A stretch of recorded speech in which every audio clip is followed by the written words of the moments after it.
네, 알겠습니다. 자, 요청하신 대로 대한민국 뉴스 및 스포츠 팬들을 대상으로 한 전문적인 톤의 한국어 뉴스 오디오 내레이션 스크립트를 작성해 드리겠습니다. 원문의 사실관계를 유지하면서 독창적이고 세련된 표현으로 재구성하겠습니다. 뉴스 오프닝, 국제 유가 시장의 예상치 못한 변동성이 감지되고 있습니다.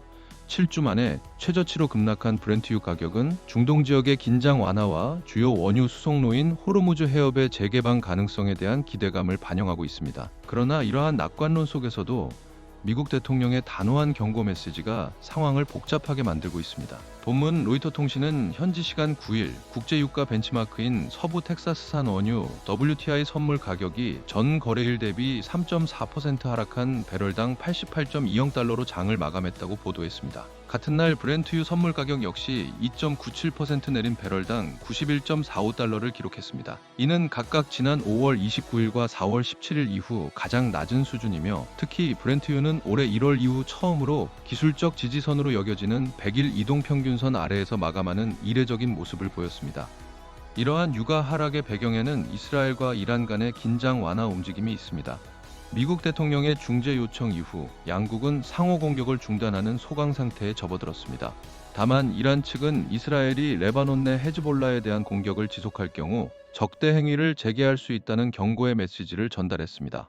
이와 더불어 미국 에너지부 장관 크리스 라이트 씨는 호르무즈 해협을 통한 원유 수출량이 증가하고 있으며 앞으로도 이 추세가 이어질 것이라고 전망했습니다. 구체적인 수치는 제시되지 않았지만 이는 해당 해협의 정상화 가능성에 대한 시장의 기대를 더욱 증폭시키는 요인으로 작용했습니다. 앞서 JP모건은 지난 4일 발표한 보고서를 통해 호르무즈 해협을 통과하는 원유 물량이 공개적으로 확인되는 것보다 훨씬 많을 수 있다고 분석한 바 있습니다.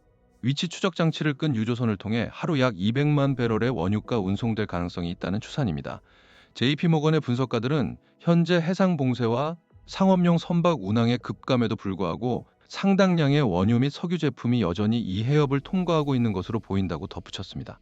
하지만 이러한 긍정적인 전망과는 대조적으로 트럼프 대통령은 이란이 호르무즈 해협 인근을 순찰하던 미군 아파치 헬기를 격추했다고 주장하며 강경한 입장을 밝혔습니다.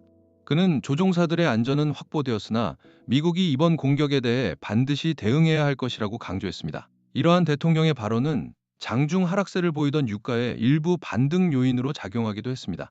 에너지 컨설팅 업체 리터부시 앤 어소시에이츠는 최근 이스라엘과 이란 간의 무력 충돌이 휴전 국면으로 접어들고 트럼프 대통령 역시 이란과의 전쟁이 최종 협상 단계에 있어 2에서 3일 내 종료될 수 있다고 언급한 점이 유가 하락세를 이끌고 있다고 분석했습니다.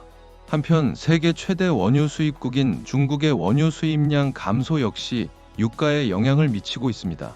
중국의 5월 원유 수입은 전년 동월 대비 29% 감소하며 8년 만에 최저치를 기록했습니다. 중국의 수요 둔화는 글로벌 유가 상승을 제한하는 중요한 요인으로 작용하고 있습니다. 클로징, 중동 지역의 지정학적 긴장 완화와 주요 수송로 개방 기대감이 국제 유가 하락을 견인하는 가운데 미국 대통령의 강경 발언이 새로운 변수로 떠오르고 있습니다. 앞으로 국제 유가 시장의 흐름은 이러한 상반된 요인들이 어떻게 균형을 이루느냐에 따라 결정될 것으로 보입니다.